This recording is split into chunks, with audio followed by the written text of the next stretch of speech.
We've all been there. That moment where you're left staring at your phone, wondering how someone who once promised to love you could now act like you never mattered.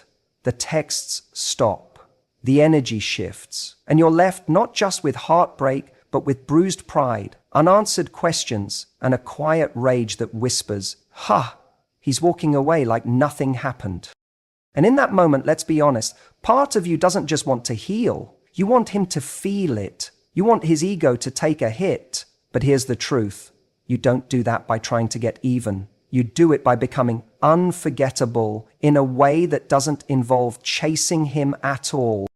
This isn't about being petty. This is about reclaiming your power. Today, I'm going to show you how to turn that heartbreak into leverage, how to make his ego pay for your pain, not through revenge, but through evolution. There's something uniquely disorienting about heartbreak. It's not just the sadness, it's the erosion of identity. One moment you feel like you're part of something meaningful, wanted, chosen, safe, and the next, it's like the ground's been pulled from underneath you. And when the person who caused that pain seems to carry on effortlessly, smiling in photos, moving on, not looking back, it stings even deeper. Because now it's not just pain you're dealing with, it's the bruised feeling of not being enough. That's the moment most people either crumble or chase. They crumble under the weight of their own self-doubt, or they chase closure, validation, some sign that they still matter. But the truth, the real win, isn't in getting him back or getting revenge. The real win is becoming someone who no longer needs him at all.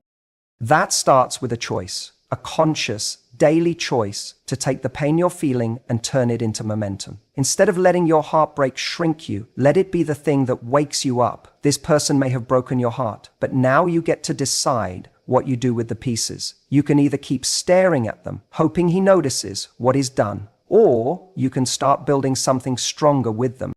Here's the psychology that most people miss. When you channel your energy into growth, when you start showing up in your life with more presence, more confidence, more self-respect, that sends a message louder than any words ever could. It says, you didn't destroy me, you elevated me.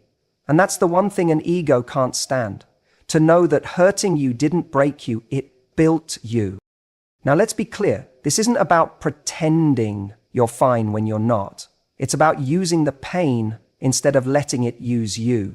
Let that ache push you back into the gym, not because you want to post thirst traps for him to see, but because your body deserves to feel strong again. Let the loneliness drive you toward your passions, not to prove anything to him, but to reconnect with the version of you that existed long before he entered the picture. Let the silence from him remind you to get louder about your goals, your growth, your peace.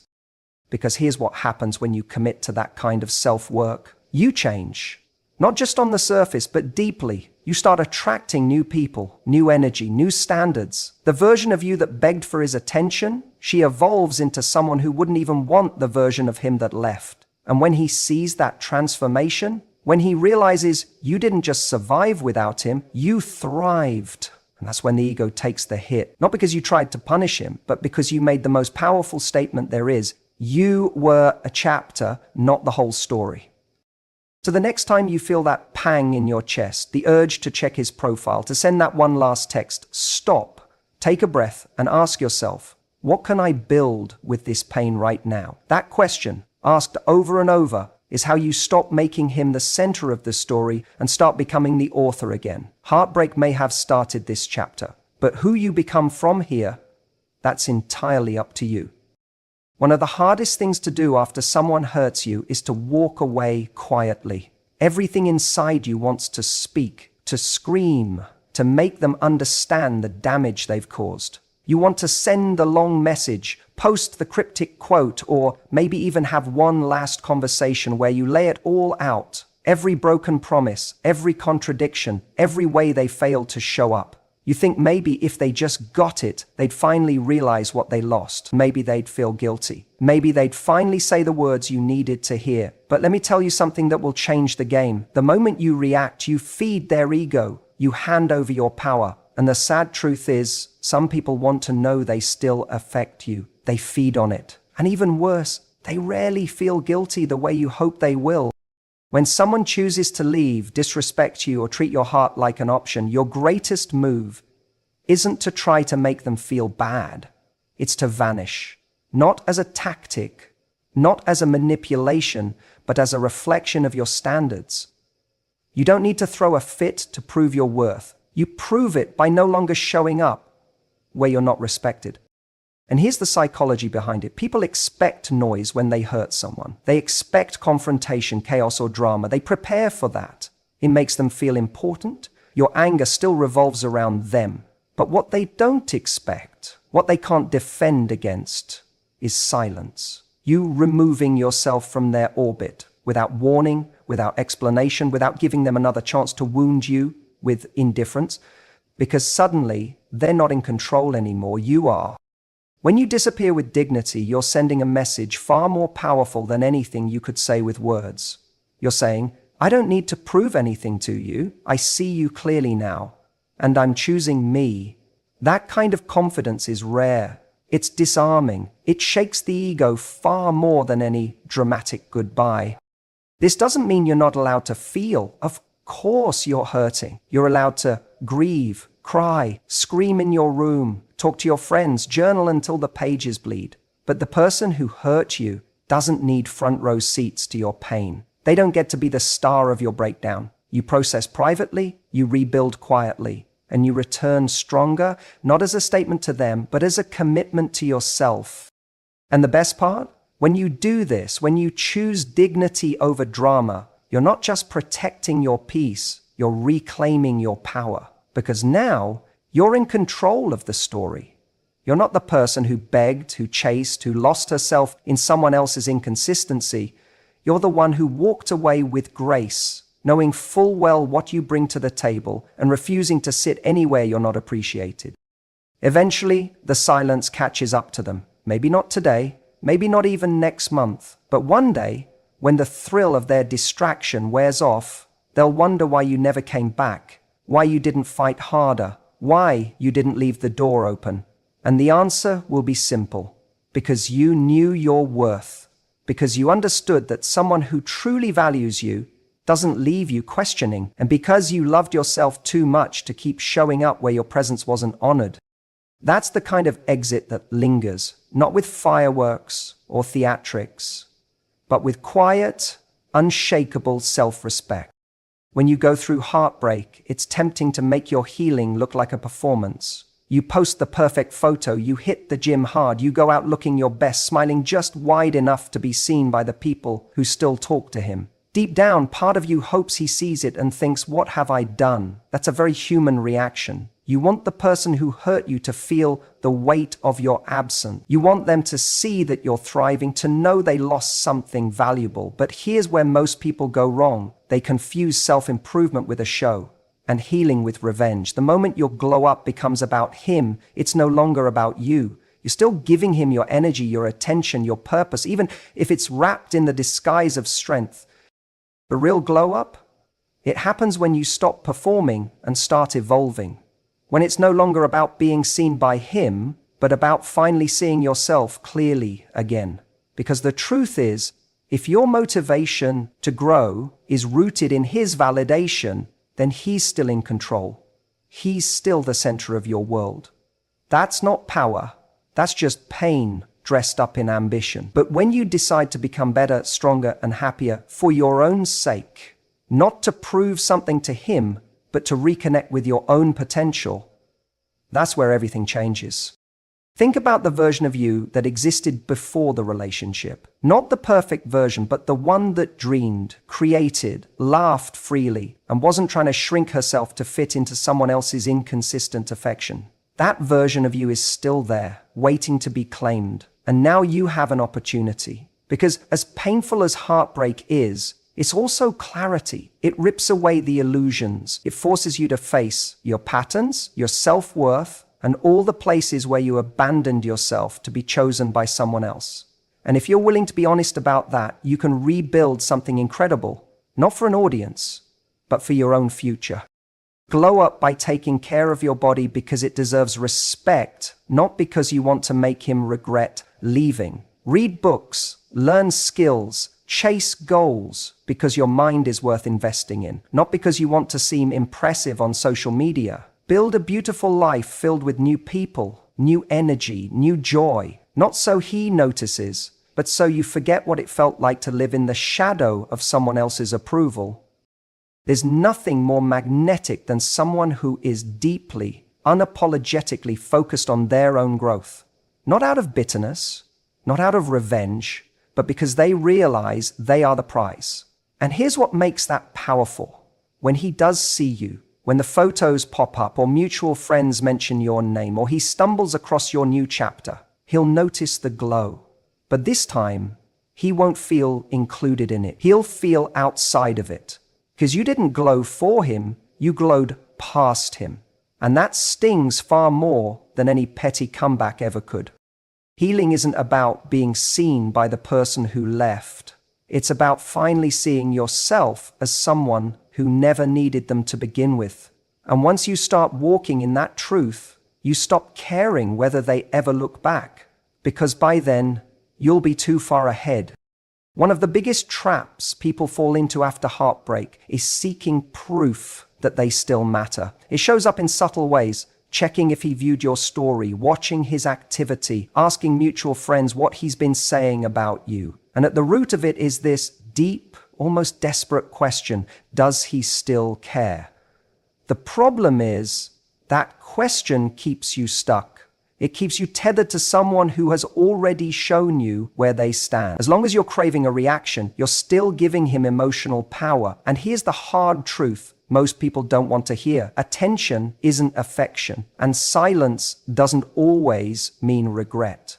Sometimes people hurt you and move on, not because you weren't valuable, but because they didn't know how to value you. That's not your burden to carry anymore.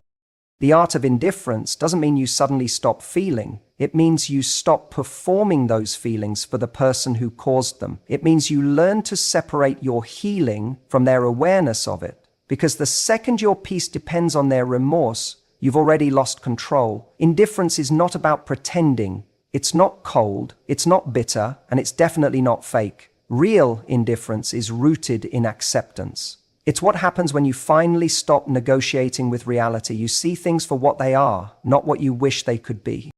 There's a powerful kind of strength in getting to a place where you no longer care if they're watching. You're not posting for them, dressing for them, or living in a way that's secretly trying to say, look at me now. You're just living fully, intentionally, on your terms. And that sends a message. Because nothing bruises the ego like knowing that someone you once had emotional influence over has completely withdrawn it. There's no reaction, no breakdown, no chase, just distance, just silence, just freedom. Letting go of the need to be seen by them is one of the most freeing things you can do, because it means you've stopped allowing them to be the judge of your worth. It's easy to get caught up in the idea that if they noticed how well you're doing or how much they hurt you, they'd come back and make it right. But that fantasy keeps you in limbo. It keeps you locked in a waiting room that leads nowhere. Indifference is walking out of that waiting room and closing the door behind you. People are far more drawn to energy that doesn't need them. Think about it. What's more compelling? Someone trying to get your attention, or someone who's genuinely not interested in whether you give it to them or not? That's the energy you tap into when you stop measuring your healing by their response. And ironically, it's that very detachment that often gets their attention, but by then, it won't even matter to you. Because indifference isn't about them noticing, it's about you not needing them to. The shift happens the moment you stop trying to prove something, the moment you realize that real validation doesn't come from being missed, it comes from knowing that your value was never up for negotiation in the first place. And when you understand that, you stop chasing closure, because you are the closure. You become the one who moves forward without needing permission, explanation, or apology. Not because it's easy, but because you've grown too much to keep circling the same dead end. That's not cold, that's clarity. And clarity is the beginning of peace. One of the hardest parts of heartbreak isn't just losing someone, it's the story you start telling yourself about what that loss means. Suddenly, every memory gets twisted. You question your judgment. You replay the mistakes. You wonder if you were too much or not enough, or if somehow, by doing things differently, you could have saved it. That's the dangerous part. Not the breakup, but the meaning you attach to it. And that meaning, that story you create in your mind, becomes the thing that either keeps you stuck or sets you free. When someone hurts you, it's easy to put them in the role of the villain. It gives you a sense of closure, a neat explanation. He was selfish, he never cared. But deep down, there's still that voice whispering, if I had been better, he might have stayed. That voice is the real damage, because that's not just about what happened, it's about what you start believing about yourself as a result. And the truth is, you can't always control how someone treats you, but you can always control the narrative you choose afterward. Reframing the story doesn't mean denying the pain. It doesn't mean pretending it didn't hurt or that you weren't invested. It means choosing to see the lesson instead of the loss. Maybe he made you feel like you weren't enough. Maybe he ghosted you, betrayed your trust, or slowly faded without the decency of closure. But that's not a reflection of your value. It's a reflection of his capacity. There's a massive difference between someone not choosing you and you not being worth, and that distinction changes everything. Sometimes the people who hurt us the most are the ones who show us exactly what we need to stop tolerating. Maybe he made you doubt yourself. Maybe he triggered old wounds. But instead of internalizing it, what if you saw it as exposure, a moment that revealed the parts of you that still needed healing? What if the relationship didn't destroy your confidence, it uncovered the areas where you'd been outsourcing it? That's the power of reframing. You stop asking, why wasn't I enough for him, and start asking, why did I think he was enough for me? That's when you start to win. Not because you erased the past, but because you've rewritten what it means to you. He wasn't your forever. He was a reminder, a wake-up call, a plot twist that redirected you back to yourself. When you stop romanticizing what could have been and start seeing what actually was, you begin to recognize that you were never powerless. You just forgot your strength for a while. So often we think closure has to come from them, an apology, a conversation, some form of acknowledgement, but real closure comes from reclaiming the narrative. You get to decide that this chapter wasn't about rejection, it was about redirection. That his inability to show up for you doesn't say anything about your worth, but everything about his limitations. And here's the most important part. When you reframe the story, you change the path ahead. Because the version of you who understands what she learned is not the same version who got hurt. She's wiser, clearer, more grounded in what she will and won't accept. And once you start owning that story, not from a place of pain, but from a place of growth, you'll stop looking back with regret and start looking forward with power. Because you didn't just survive the heartbreak, you evolved from it. And that version of you, she doesn't chase validation, she walks with clarity.